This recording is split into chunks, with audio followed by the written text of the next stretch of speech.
మాజీ మంత్రి Harish Rao house arrest, ఇంటి ముందు బారికేడ్లు, పోలీసులకు బీఆర్ఎస్ శ్రేణులకు మధ్య వాగ్వాదం.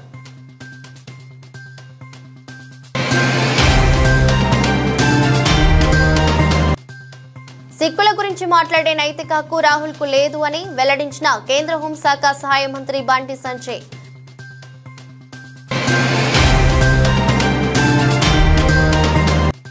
బీఆర్ఎస్ నేతల గృహ నిర్బంధాలపై ఆగ్రహం వ్యక్తం చేసిన కేటీఆర్. నేడు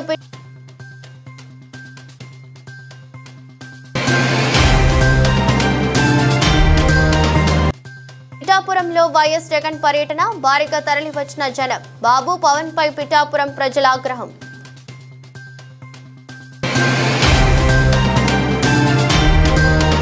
నేతల గృహ నిర్బంధాలపై ఆ పార్టీ కార్యనిర్వాహక అధ్యక్షుడు కేటీఆర్ ఆగ్రహం వ్యక్తం చేశారు. నిన్న బీఆర్ఎస్ నేతలను అర్ధరాత్రి వరకు అక్రమ అరెస్టులు చేసి ఈ రోజు ఉదయం నుంచి రాష్ట్ర వ్యాప్తంగా హౌస్ అరెస్టులు చేస్తారంటూ కేటీఆర్ ప్రశ్నించారు. ప్రజాపాలనలో ప్రతిపక్షాలు మీటింగ్ పెట్టుకోవటానికి కూడా అనుమతి లేదా అని నిలదీశారు.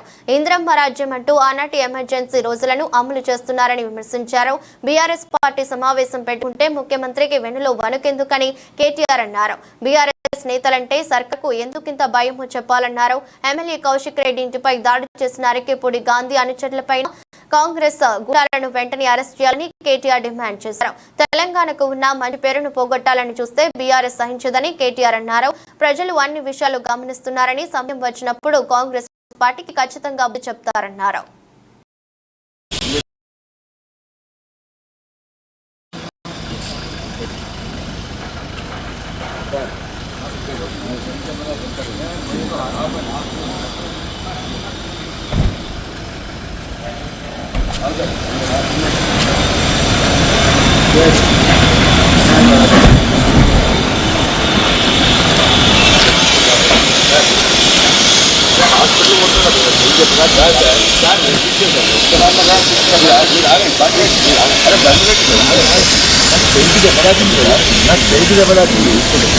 హాస్పిటల్ పోతున్న రాత్రి మీరే దెబ్బలాకి ఇచ్చిండ్రు. ఒక 2 మినిట్స్ అంటే కాదు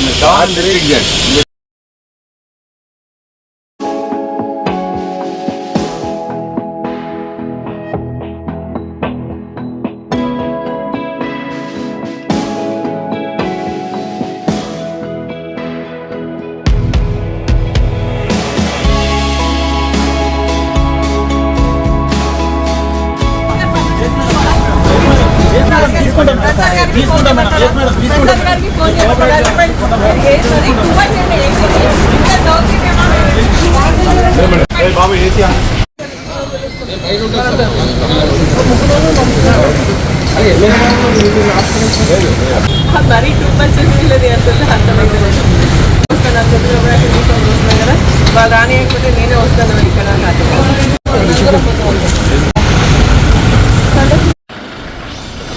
ఎక్కడ పోను ఏజీ మంది ఇంటికి వస్తాను.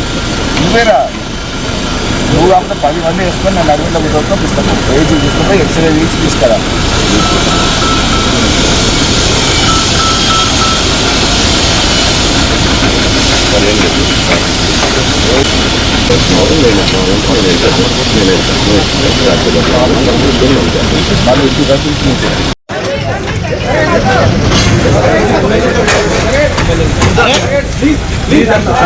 మీరు అలా చేయొద్దు సార్.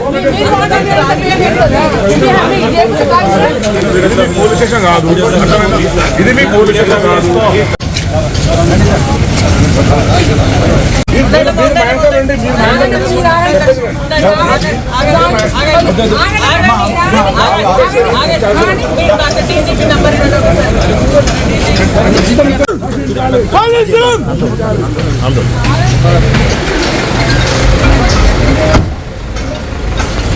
సీఎం పవన్ కళ్యాణ్ ఇలాకాలో మాజీ సీఎం వైఎస్ జగన్మోహన్ రెడ్డి పర్యటన కొనసాగుతుంది. ఏలేరు వరద ప్రభావిత ప్రాంతాల్లో పర్యటిస్తున్న ఆయన వరద బాధితులను పరామర్శిస్తున్నారు. మాధవపురం, నాగులాపల్లి, రమణక్కపేటలో వరద బాధితుల్ని కలిసిన ఆయన అక్కడి ప్రజల అవస్థలను అడిగి తెలుసుకున్నారు. బాధితులందరికీ వైఎస్ఆర్సీపీ అండగా ఉంటుందని భరోసా ఇచ్చారు. అనంతరం టీడీపీ ప్రభుత్వంపై విమర్శలు చేస్తూ పోటెత్తిన ఏలేరు వరదతో కాకినాడ జిల్లా అతలాకుతలమైందని, రైతులను పీకల్లోతు కష్టాల్లోకి నెట్టేసిందని ఆవేదన వ్యక్తం చేశారు. ఎగువ ప్రాంతాల నుంచి వచ్చే వరద నీరు ఏలేరు ప్రాజెక్టుకు పోటెత్తుందనే విషయాన్ని ప్రభుత్వం ముందస్తుగా అంచనా వేయలేకపోవడం వల్లే ఈ ఘోర విపత్తు సంభవించిందని అన్నారు. ఇది ఖచ్చితంగా ప్రభుత్వ అసమర్థత వల్ల వచ్చిన ముప్పేనని తెలిపారు. మేము తీసుకువెళ్ళాలని ప్రోగ్రామ్ ప్లాన్ చేసుకోవడం జరిగింది. ఆ విధంగా మాదాపురం ఏరియా నుంచి ఇసుకపల్లి ఏరియా నుంచి నాగులపల్లి, రమణక్కపేట అక్కడ వరకు చివరి వరకు. ఉదాహరణకి రమణక్కపేట గ్రామం చూసుకుంటే దగ్గర 1400 ఎకరాలు ఉన్నట్టుగా అధికారులు అంచనా ఉంది. ఇంచుమించుగా 100% కూడా ఇంకా పూర్తిగా నీటిలోనే ఉంది. ఇప్పటికీ స్టిల్ సంబంధించి 3 రోజుల పాటు రాజకీయాలు చూడకుండా పూర్తి నష్టపరిహారాన్ని రైతులకు అందించాలి. రెండోది, ఈ 2.5 నెలల కాలం కూడా వాళ్ళకి ఉపాధి కల్పించేలాగా పనులు వెంటనే తక్షణం ఉపాధి హామీ పథకం ద్వారా కానీ ఇతర పథకాల ద్వారా కానీ ఇతర నష్టపరిహారాల ద్వారా కానీ వారికి కంపల్సరీగా ఇవ్వాలి. మరి ఇన్సూరెన్స్ ద్వారా ఏమొస్తుందో తెలియదు కానీ నేను అనుకుంటాను 21 ఇఫ్ ఐ ఆమ్ కరెక్ట్, నేను అనుకుంటున్నాను 2021లో అనుకుంటాను నష్టం వచ్చినప్పుడు పూర్తిగా ఇన్పుట్ సబ్సిడీ కింద 40,000 రూపాయలు జగన్మోహన్ రెడ్డి గారి హయాంలో రైతులకు అందించడం జరిగింది.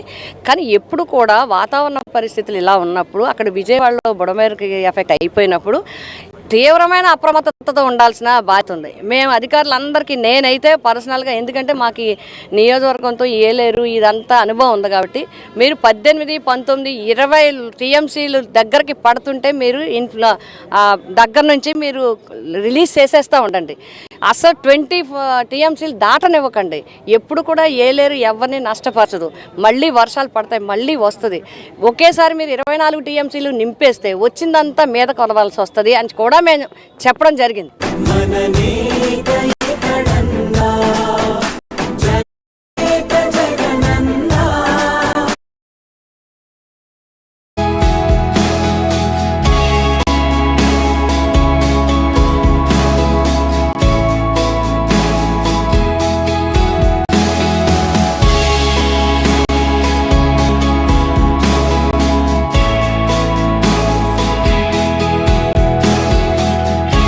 గోదావరి జిల్లా భీమవరం శ్రీకృష్ణదేవరాయ కళ్యాణ మండపంలో అంతర్జాతీయ చెస్ పోటీలు ప్రారంభమయ్యాయి.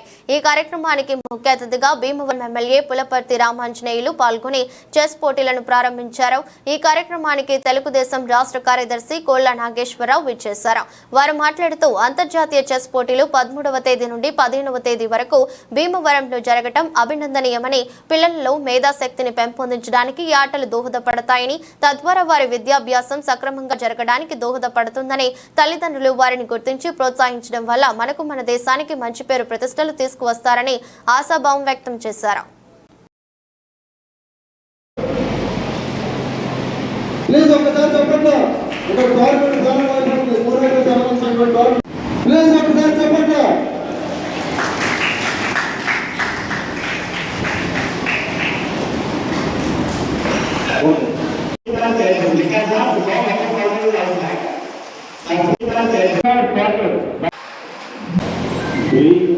కావాలంటే చెస్ అనేది చాలా ఇంపార్టెంట్. దీన్ని గాలి నుంచి పిల్లలకు అలవాటు చేసినట్లయితే మంచి ప్రయోజనం అయ్యే అవకాశం ఉంది. ఈ కార్యక్రమాన్ని చేయాలని చెప్పి మహారాష్ట్ర బృందం 20 దేశాలు 20 రాష్ట్రాల నుంచి విద్యార్థులు తీసుకొచ్చి ఈ గవర్నమెంట్ జరిపించడం చాలా అభినందనీయం. వారికి మనస్ఫూర్తిగా అభినందన తెలియజేస్తున్నాను. ఈ గవర్నమెంట్ ఇచ్చే విద్యార్థులందరికీ కూడా మనస్ఫూర్తిగా అభినందన తెలియజేస్తున్నాను. ఈరోజు సివిల్ చేసినట్టు ఇందులో విరాళంలో పాల్గొన్న అందరికీ కూడా మరి రాబోయే రోజుల్లో విద్యార్థులందరూ కూడా ఈ చెస్ పోటీలో పాల్గొనడం వల్ల ఒక తెలివితేటలకి ఒక పరిశ్రమ రాబోయే దేశంలో ఉన్నత స్థానానికి ఏ విషయం సరే మరి అభివృద్ధి చెందడానికి యువతకి చెస్ పోటీ అవసరపడుతుంది కథ తెలుసుకుంటూ ఇంత పెద్దగా నిర్వహిస్తున్న విరాళందరూ కూడా ఒకసారి ధన్యవాదాలు.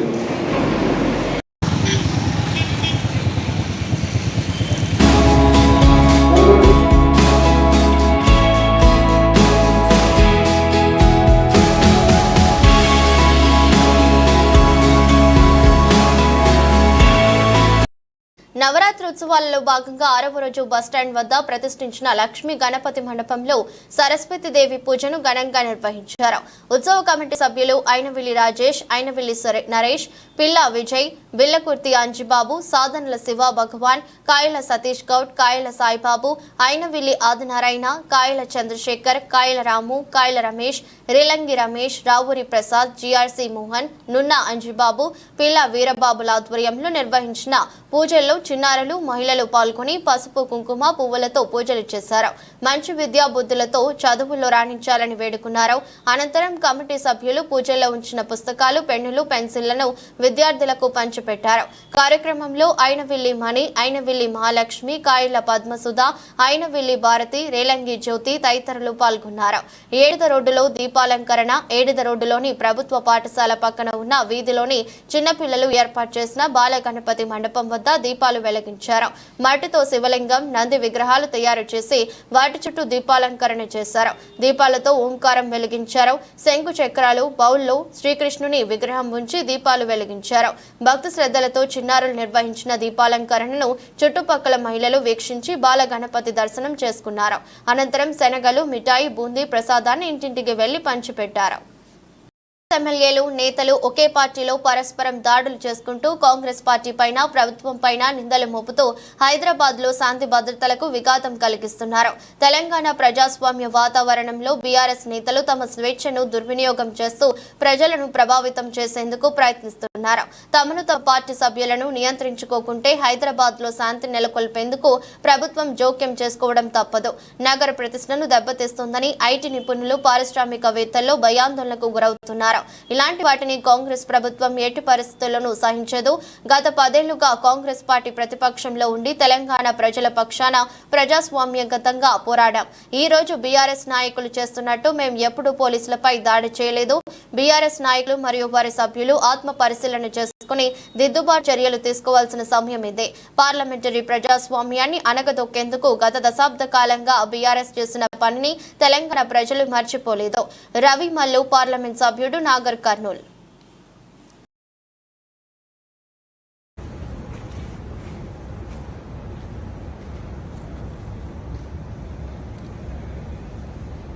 బీఆర్ఎస్ నాయకులు అధికారం కోల్పోయిన తర్వాత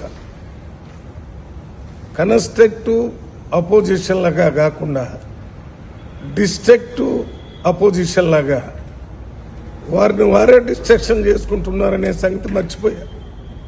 వారిలో వారే కొట్లాట చేసుకుంటూ రాష్ట్రంలో శాంతి భద్రతలకి విఘాతం కలిగిస్తూ పోలీసుల మీదనే అటాక్ చేసేటటువంటి ఒక దురదృష్టకరమైనటువంటి రాజకీయాల్ని బీఆర్ఎస్ పార్టీ చేస్తుంది. దాన్ని తీవ్రంగా ఖండిస్తున్నాం. ఈ రకంగా చేయటం వల్ల ఐటీ కంపెనీలు కానీ, ఇండస్ట్రీస్లు కానీ, ఇన్వెస్టర్స్ కానీ హైదరాబాద్కు రావడానికి భయపడే పరిస్థితిని చేస్తున్నారు. హైదరాబాదులో దాదాపు 500-600 సంవత్సరాల నుంచి తెచ్చుకున్నటువంటి బ్రాండ్ ఇమేజ్ని దెబ్బతీసే విధంగా ప్రవర్తించడం మంచిది కాదు. రాజకీయాల్లో వెయిట్ చేయాలా. కాంగ్రెస్ పార్టీ 10 సంవత్సరాల అపోజిషన్లో ఉంది. ప్రజల కోసం పోరాటం చేశాం, కానీ వ్యవస్థలకి వ్యతిరేకంగా కాదు. వ్యవస్థలో రాజ్యాంగపరమైన హక్కులను ఉపయోగించుకొని పనిచేయాలి. మేమేదో కొట్లాట చేసి లేకపోతే పోలీసుల మీద అటాక్ చేసి వాళ్ళ ఇంటి మీద దాడి చేస్తాం, వీళ్ళ ఇంటి మీద దాడి చేస్తామంటే ఇది మీరు 10 సంవత్సరాలు చేసినటువంటి పనులు మర్చిపోలేదు. ఇంకా ప్రజలు 10 సంవత్సరాల్లో మీరు ఎంతమంది కాంగ్రెస్ పార్టీ ఎమ్మెల్యేలని, టీడీపీ ఎమ్మెల్యేలని తీసుకున్నారు. టీడీపీ ఎమ్మెల్యే రిజైన్ చేయకూడదే మీ మంత్రివర్గంలో మంత్రి అయ్యాడనే సంగతి మీరు మర్చిపోయారు. మీరు మాట్లాడే అన్ని ఎట్లున్నాయంటే దెయ్యాలు బయటకు వచ్చి వేదాలు వల్లించినట్టుగా ఉంది. ఇప్పటికైనా వీటిని ఆపి కన్స్ట్రక్టివ్ అపోజిషన్ లాగా ఎక్కడైనా ప్రభుత్వం తప్పు చేస్తుంటే మాజీ మంత్రి హరీష్ రావును పోలీసులు హౌస్ అరెస్ట్ చేశారు. కోకాపేటలోని హరీష్ రావు ఇంటి వద్దకు పోలీసులు భారీగా చేరుకున్నారు. హరీష్ రావు ఇంటి ముందు బారికేడ్లు ఏర్పాటు చేశారు. హరీష్ రావును కలిసేందుకు ఎవరిని అనుమతించడం లేదు. హరీష్ రావును కలిసేందుకు వచ్చిన ప్రజలను పోలీసులు అడ్డుకుంటున్నారు. మాజీ మంత్రి హరీష్ రావును కలిసేందుకు వచ్చిన మాజీ మంత్రి ఎమ్మెల్యే సునీత లక్ష్మారెడ్డిని, మాజీ ఎంపీ మాలవతు కవితను పోలీసులు అడ్డుకున్నారు. పోలీస్ కమిషనర్ అనుమతి ఇస్తేనే హరీష్ రావుని కలవనిస్తామని పోలీసులు తేల్చి చెప్పారు. తమ ఎమ్మెల్యేను కలవడానికి మీకు అనుమతి ఇవ్వాలని, మీకెందుకు అభ్యంతరమని డిమాండ్ చేశారు. అయినా పోలీసులు అనుమతించలేదు. దీంతో పోలీసులకు బీఆర్ఎస్ శ్రేణులకు వాగ్వాదం జరిగింది.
సమాజం నిర్మాణం కోసం జీవితం అంకితం చేసిన మార్కిస్టు మేధావి సిపిఎం అఖిల భారత కార్యదర్శి సీతారాం యేచూరి అమరజీవి అని ధృవతార అని ఆయన మృతికి వల్లూరు గ్రామ శాఖ సిపిఎం జిల్లా కమిటీ తీవ్ర సంతాపాన్ని వ్యక్తం చేసింది.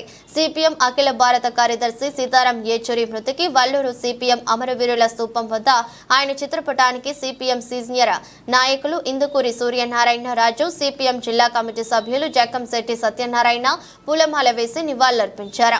ఈ సందర్భంగా పలువురు మాట్లాడుతూ అతి చిన్న వయసులోనే ప్రజా ఉద్యమాల వైపు ఆకర్షితులై నమ్మిన సిద్ధాంతం కోసం తుది శ్వాస విడిచే వరకు ఎర్రజెండా నిడవలేదని అన్నారు. ఆయన మృతికి సంతాపాన్ని తెలిపారు. ఈ కార్యక్రమంలో యూటీఎఫ్ మాజీ నాయకులు కనుమూరి రాయపరాజు, జోగి వెంకట సత్యనారాయణ, బుర్రా ధర్మారావు, పిల్లి శ్రీరాములు, తాళం సుబ్బారావు, కట్టుంగా సూర్యనారాయణ, పంది అప్పారావు, ఆరుమిల్లి ఆంజనేయులు తదితరులు పాల్గొన్నారు.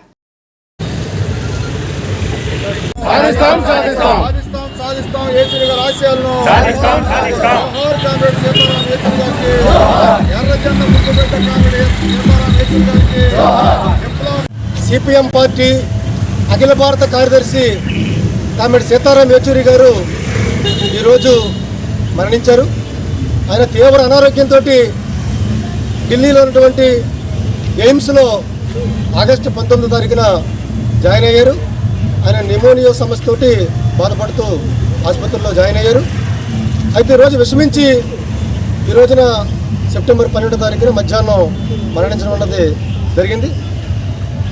భారతదేశంలోని సిపిఎం పార్టీ శ్రేణులు, అలాగే ఆయన అభిమానులు, అలాగే భారత ప్రజానీకం అందరూ కూడా ఆయన తిరిగి కోలుకుంటారో, తిరిగి అందరి ముందుకి కూడా తిరిగి వస్తారని చెప్పేసి అందరూ భావించారు. కానీ దురదృష్టవశాత్తు ఆయన మరణం సంభవించింది. ఆయన మరణానికి సిపిఎం పార్టీ పశ్చిమ గోదావరి జిల్లా కమిటీ తీవ్ర దిగ్భ్రాంతిని, బాధని వ్యక్తం చేస్తూ ఉంది. మరి సిపిఎం పార్టీ మార్క్సిస్ట్ సిద్ధాంతవేత్తల్లో ఒకరు మన సీతారాం యేచూరి. ఆయన విద్యార్థి దశ నుండే ఎస్ఎఫ్ఐలో జాయిన్ అయ్యి, అలాగే జవహర్లాల్ నెహ్రూ యూనివర్సిటీలో విద్యార్థి సంఘ నాయకుడిగా 3 సార్లు ఎన్నికయ్యి, అలాగే ఆ జేఎన్యూలోనే ఎకనామిక్స్లో గోల్డ్ మెడల్ సాధించి అనంతరం ఎస్ఎఫ్ఐ ఆల్ ఇండియా అధ్యక్షుడిగా పనిచేయడం. విశాఖలో రౌడీ షీటర్లపై నగర పోలీస్ కమిషనర్ డాక్టర్ శంఖభద్ర బగ్చి ఉక్కుపాదం మోపారు.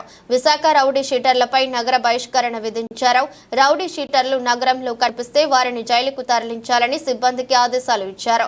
జైలు వద్ద రౌడీ షీటర్ గురాల సాయి ఘటనపై స్పందించిన ఆయన మీడియాకు వివరాలు వెల్లడించారు. నగరంలోని రౌడీ షీటర్లపై నిఘా ఉందని, వారి కదలికలను ఎప్పటికప్పుడు అధికారుల దృష్టికి సారించి నేరాలు అరికట్టే పనిలో ఉన్నారని, విశాఖలో రౌడీ షీటర్లకు 2 మార్గాలు ఉన్నాయని, ఒకటి ఒకటి నగరం బయట సత్ప్రవర్తనతో ఉండాలని, లేదంటే జైల్లో ఉండాలని, అలా కదని నగరంలో తిరుగుతూ నేరాలకు పాల్పడిన వారిపై కఠిన చర్యలు తీసుకుంటామని హెచ్చరించారు. చెప్తున్నాను, మన నగరంలో రౌడీ షీటర్ జైలు బయట తిరగడానికి లేదు. రెండే మార్గాలు ఉన్నాయి. ఒకటి, రౌడీ షీటర్స్ అందరూ జైలు లోపల ఉండాలి, లేకపోతే జిల్లా బయట ఉండాలి. లేకపోతే వాళ్ళు ఇష్టం ఉంటే పాడిపోవచ్చు కూడా, కానీ బహిరంగంగా తిరగడానికి వీల్లేదు. అందుకే రౌడీ షీటర్స్ అందరి మీద ప్రివెంటివ్ డిటెన్షన్ ప్రపోజల్ పెట్టి లోపలికి పంపిస్తున్నాం. వాళ్ళు ఏదైనా ఆఫెన్స్ చేస్తే అరెస్ట్ చేసి జైలు పంపిస్తున్నాం. రౌడీస్ అందరూ ఈ జిల్లా వదిలేసి పాడిపోవాలి, జిల్లాలో మాత్రం ఉండడానికి వీల్లేదు. ఏదైతే ఇల్లీగల్ యాక్టివిటీస్ ఏదైనా పాల్గొంటున్న పరిస్థితులు అయితే మనకు కనిపిస్తున్నాయి, వాళ్ళ ఎటువంటి సీరియస్గా తీసుకునే అవకాశం ఉండొచ్చు. రౌడీస్ ఎవరైనా చిన్న తప్పు చేసినా మేము కేసు కట్టి అరెస్ట్ చేసి జైలు పంపిస్తాం. డిజర్వింగ్ క్యాండిడేట్స్ మీద జిల్లా బహిష్కరణ ఇది కూడా ఆర్డర్ కూడా పాస్ చేస్తాం. సార్, కొంతమంది బయటికి రాకుండా వెనక నుండి నడిపిస్తారు కొత్త వాళ్ళతో, వాళ్ళకి కూడా ఏ విధమైన మెసేజ్ ఇస్తారు సార్? ఇప్పుడు ముందుకు రాకుండా వెనక నుండి నడిపించినా కూడా మాకు ఇన్ఫర్మేషన్ వస్తుంది. మేము వాళ్ళ మీద కూడా కఠిన చర్య తీసుకుంటాం. ప్రజలకు కూడా నేను విజ్ఞప్తి చేస్తున్నా, అటువంటి రౌడీస్ ఎటువంటి క్రిమినల్ కాన్స్పిరసీ చేస్తే వెనక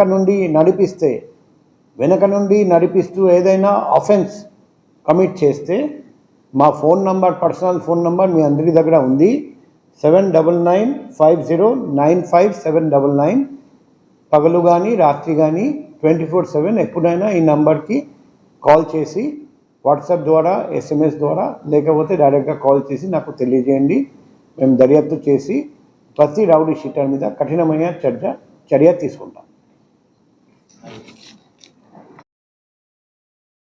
రోజు మెదక్ పట్టణంలో 10వ వార్డు నందు నర్సపల్లి నందు 7వ రోజు నందు వినాయకునికి తీర్థ ప్రసాదాలతో పూజా కార్యక్రమం నిర్వహించారు. అంతేకాకుండా ఈరోజు వినాయకుని నర్సిపల్లి మహిళలను కుంకుమ అర్చన వినాయక స్వామి నందు సమర్పించారు. అంతేకాకుండా కార్యక్రమంలో అధిక సంఖ్యలో మహిళలు మరియు గ్రామ ప్రజలు పాల్గొన్నారు. అదేవిధంగా నాయక్ నందు అన్న సంతర్పణ పెట్టడం జరుగుతుంది. అన్న సంతర్పణ మాజీ కౌన్సిలర్ చింత నరసింహులు మరియు వాళ్ళ కుటుంబ సభ్యులు అన్న సంతర్పణ జరిపించారు. కార్యక్రమంలో మహిళలు మరియు గ్రామ పెద్దలు పాల్గొన్నారు.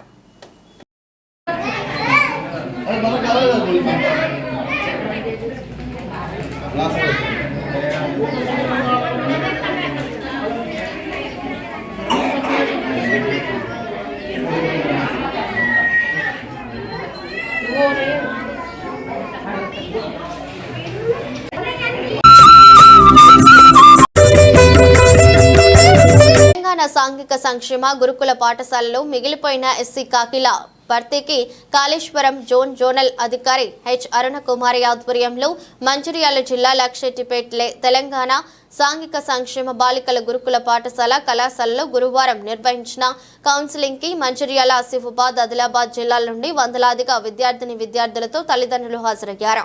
ఈ సంవత్సరం ప్రారంభమై 3 నెలలు గడుస్తున్న గురుకుల పాఠశాలలోని సీట్లకు ఇంత భారీ సంఖ్యలో విద్యార్థులు హాజరవడంతో గురుకులాల్లో విద్యార్థులు చదివేందుకు ఎంతో ప్రాధాన్యత ఇస్తున్నట్లు తెలుస్తోంది. పాత ఆదిలాబాద్ రీజియన్ పరిధిలోని 8 బాలుర 9 బాలికల పాఠశాలలో 5వ తరగతి నుండి 9వ తరగతి వరకు ఉన్నటువంటి 212 ఖాళీల సీట్లకు సుమారుగా 650 పైన దరఖాస్తులు వచ్చాయని, కౌన్సిలింగ్ లో విద్యార్థులకు ఎలాంటి ఇబ్బందులు కలగకుండా తరగతుల వారీగా సిబ్బందికి బాధ్యతలు అప్పగించి కౌన్సిలింగ్ నిర్వహించిన జోనల్ కోఆర్డినేటర్ హెచ్ అరుణకుమారి తెలిపారు.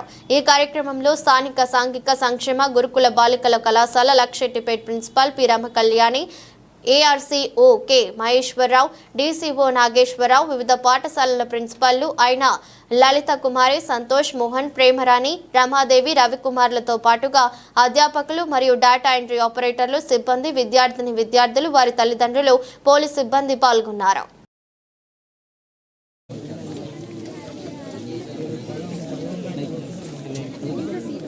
9వ తరగతి గర్ల్స్ ఆదిలాబాద్ ఇచ్చోడ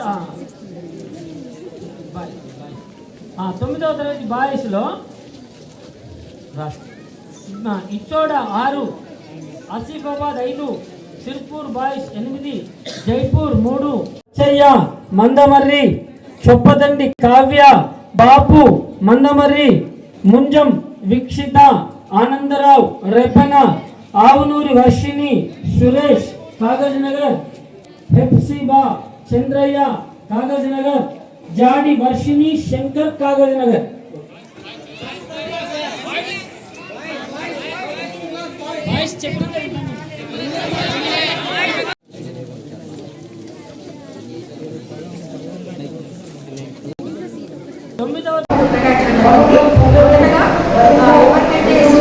జాయిన్ అవ్వలేదో వాళ్ళకి ప్రయారిటీ ఇవ్వడం జరిగింది.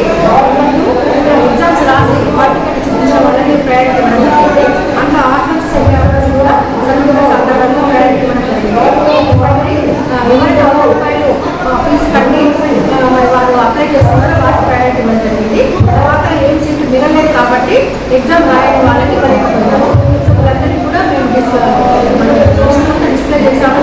విద్యార్థులందరికీ కూడా పరీక్షించాలి. మరి 400 మంది సీట్లు వాళ్ళు 200 మంది మాత్రమే సీట్లు వచ్చాయి. తల్లిదండ్రులందరికీ సహకరించారు. అలాగే మహిళా స్కూల్స్ నుంచి ఈ 4 జిల్లాలకు వచ్చినటువంటి ప్రిన్సిపల్స్ స్టాఫ్ అందరి సహకారంతో ఈరోజు సక్సెస్ఫుల్గా లిస్ట్ మొత్తం డిస్ప్లే చేసి అడ్మిషన్స్ చేయడం. ఎంటీఎస్ సమస్యలు పరిష్కరించండి. ఎన్నో ఆర్థిక ఒడిదుడుకులు ఎదుర్కొంటున్న డిఎస్సి ఎంటీఎస్ ఉపాధ్యాయుల సమస్యలు పరిష్కారం చేయాలని రాష్ట్ర ఎంటీఎస్ ఉపాధ్యక్షుడు కోటిపల్లి రాంబాబు కోరారు. మండపేట ఎంపీడీఓ కార్యాలయంకు విచ్చేసిన ఉభయ గోదావరి జిల్లా పట్టుభద్రుల ఎమ్మెల్సీ ఇళ్ల వెంకటేశ్వరరావును సంఘం సభ్యులు కలిశారు. 1998 డిఎస్సి మినిమం టైమ్ స్కేల్ ఉపాధ్యాయులు తమ ఆవేదనను వ్యక్తం చేశారు. ఈ సందర్భంగా ఆయనకు వినతి పత్రాన్ని అందించారు. తమకు 62 సంవత్సరాల పదవి విరమణ వయస్సు పెంచాలని కోరారు. ఒకరోజు గ్యాప్ తో 12 నెలల జీతాలు ఇప్పించాలన్నారు.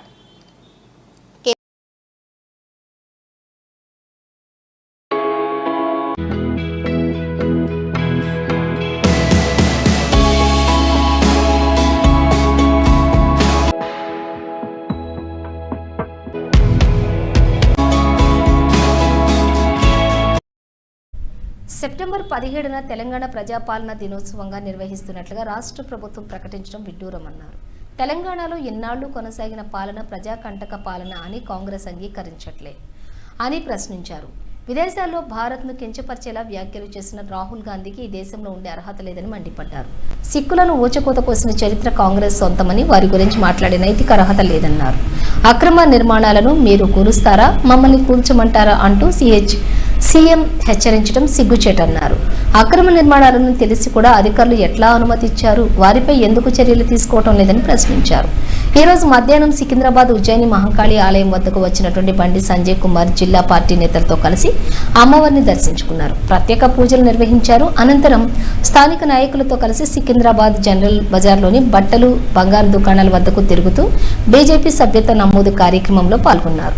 సామాన్య ప్రజలను ఆటో డ్రైవర్ సహా పలువురి వద్దకు వెళ్లి బీజేపీ సభ్యత్వ నమోదు తీసుకోవాలని కోరారు. దేశద్రోహ వ్యాఖ్యలు చేస్తున్నటువంటి రాహుల్ గాంధీ బహిరంగ క్షమాపణ చెప్పాలి. లేని పక్షంలో దేశం వదిలి వెళ్లాలని బీజేపీ పక్షాన డిమాండ్ చేస్తున్నాం. హైడ్రాపై మీడియా అడిగిన ప్రశ్నకు మేము హైడ్రాకు వ్యతిరేకం కాదు, కానీ పేదవారి మధ్యతరగతి ఇండ్ల జోలికి వస్తే ఊరుకునే ప్రసక్తి లేదని, పేదల పొట్టలు కొడితే సహించేది లేదన్నారు. అన్న ఆటో అన్న కొంచెం తీసుకో అదే వైడ్ ఉంది అన్న. ఫోన్ ఫోన్ ఆటో వైడ్ రాని. హైదరాబాద్ లో ఇరాన్ పర్యటనక రోడ్ షో పాల్గొన్న ఇరాన్ డిప్యూటీ మంత్రి షల్ఫీ ఫియాన్, మంత్రి జూపల్లి ఇరాన్ కాన్సుల్స్ జనరల్ మైదీ శతాబ్దాలుగా భారతదేశానికి ఇరాన్తో చారిత్రక సాంస్కృతిక అనుబంధం ఉందని, భారత్తో సాంస్కృతిక పర్యాటక సంబంధాల మార్పిడిని మరింత వేగవంతం చేసుకునేందుకు పర్యాటక నూతన విధానం అమలు చేస్తున్నట్లు ఇస్లామిక్ రిపబ్లిక్ ఆఫ్ ఇరాన్ పర్యాటక సాంస్కృతిక వారసత్వ శాఖ డిప్యూటీ మంత్రి షల్బఫియాన్ అన్నారు. ఇరాన్, భారతదేశం, తెలంగాణ రాష్ట్రాల మధ్య సాంస్కృతిక పర్యాటక రంగాల్లో పరస్పరం సహకరించుకోవడం లక్ష్యంగా హైదరాబాద్లోని ఓ హోటల్లో ఇరాన్ పర్యాటక రోడ్ షో ఈవెంట్ను నిర్వహించారు.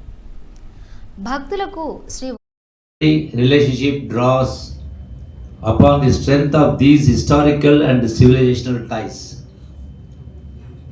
It continues to grow further marked by high level exchanges, commercial and connectivity cooperation and cultural and robust people to people ties. As our late Prime Minister Jawaharlal Nehru said, few people have been more closely related in origin and throughout history than the people of India and the people of Iran. Today marks a significant milestone in the journey of cultural exchange and tourism collaboration between our two great nations. Iran and India share a rich tapestry of history, culture and heritage that has been interwoven over centuries. This event is a testament to our shared commitment to fostering deeper ties and mutual understanding through the medium of tourism and cultural exchange. 1% increase comparing to its last year. On the other hand, the number of Iranians who traveled abroad in the same year was over 13 million, of which about municipal అడ్మినిస్ట్రేషన్పై అధికారులతో ముఖ్యమంత్రి రేవంత్ రెడ్డి సమీక్ష. హాజరైన మంత్రులు Ponguleti Srinivasareddy, Ponnam Prabhakar, GHMC mayor Gadwala Vijayalakshmi, MLA Jayaveerareddy, ప్రభుత్వ ప్రధాన కార్యదర్శి శాంతికుమార్, ఇతర ఉన్నతాధికారులు.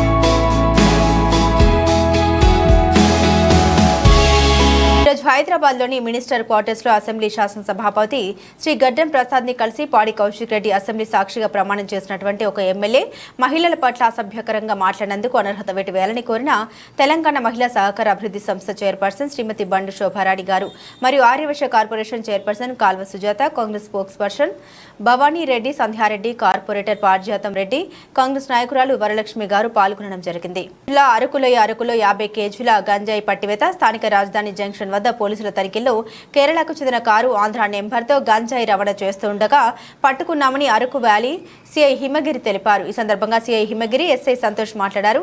కేరళకు చెందిన ఒక వ్యక్తిని, ఒరిస్సా రాష్ట్రం చిత్రకొండకు చెందిన మరొక వ్యక్తిని అరెస్టు చేయడం జరిగిందని తెలిపారు. నిందితుల కారు, సెల్ ఫోన్ కూడా సీజ్ చేశామని, వారి దగ్గర లభించిన గంజాయి విలువ సుమారు 2 లక్షల వరకు ఉంటుందని అరకు వ్యాలీ సిఐ హిమగిరి తెలిపారు. జిల్లా కడప పట్టణం టీడీపీ జిల్లా ఆఫీసులో మాట్లాడారు కడప మేయర్ సురేష్ బాబు గారు. మీరు వాస్తవాలు తెలుసుకొని మాట్లాడడం నేర్చుకోండి. తెలుగుదేశం పార్టీ జిల్లా అధికార ప్రతినిధి చెన్నంశెట్టి మురళీకృష్ణ హితబోధ. తెలుగుదేశం పార్టీ జిల్లా అధికార ప్రతినిధి అయిన చెన్నంశెట్టి మురళీకృష్ణ గారు మనతో ఉన్నారు. ఆయనతో చిన్న ముఖాముఖి. నమస్కారం అండి మురళీకృష్ణ గారు. కడప ప్రజలకు నమస్తే అండి. మురళీకృష్ణ గారు, మీరు చూసే ఉంటారు, ఇటీవల విజయవాడను వరదలు ముంచెత్తిన సంగతి మీకు తెలిసే ఉంటుంది. అయితే కడప నగరం నుండి పారిశుద్ధ్య కార్మికుల్ని రాష్ట్ర ప్రభుత్వం వరద ముంపు ప్రాంతాలకు పిలిపించి వాళ్ళ చేత సహాయక చర్యలు నిర్వహించి వాళ్లకు కనీస సౌకర్యాలు కూడా కల్పించడం లేదని నిన్న వాళ్ళు కడప కార్పొరేషన్ ఎదుట నిరసనకు దిగారు. ఈ నిరసన కార్యక్రమానికి కడప మేయర్ సురేష్ బాబు గారు పాల్గొని తెలుగుదేశం పార్టీ పైన విమర్శలు చేశారు. దీని గురించి మీరేమంటారు? చూడండి, ఒకటి ఈరోజు మనం చూస్తున్నాం, రాష్ట్రంలో కల్లా అతి భయంకరమైన వరదలు విజయవాడ రావడం, అక్కడ ప్రజలు అతలాకుతలు ఉంటే అన్ని జిల్లాల నుంచి పారిశుద్ధ కార్మికులతో పాటు అక్కడ వాళ్ళు ఎవరైతే కడప నుంచి కానీ మున్సిపల్ కమిషనర్ గారు వారిని పిలుచుకొని పోయారు. అక్కడ మీకు తెలియదు ఏమండి, అక్కడ వరదలు వచ్చి అక్కడ వరదల బాధితుల సహాయార్థము రకరకాలుగా ఎవరైతే ఉన్నారో చేస్తున్నారో అక్కడ మెయిన్ ఫుడ్ ఇంపార్టెంట్ కాదు, సర్వీస్ని చేసినారు.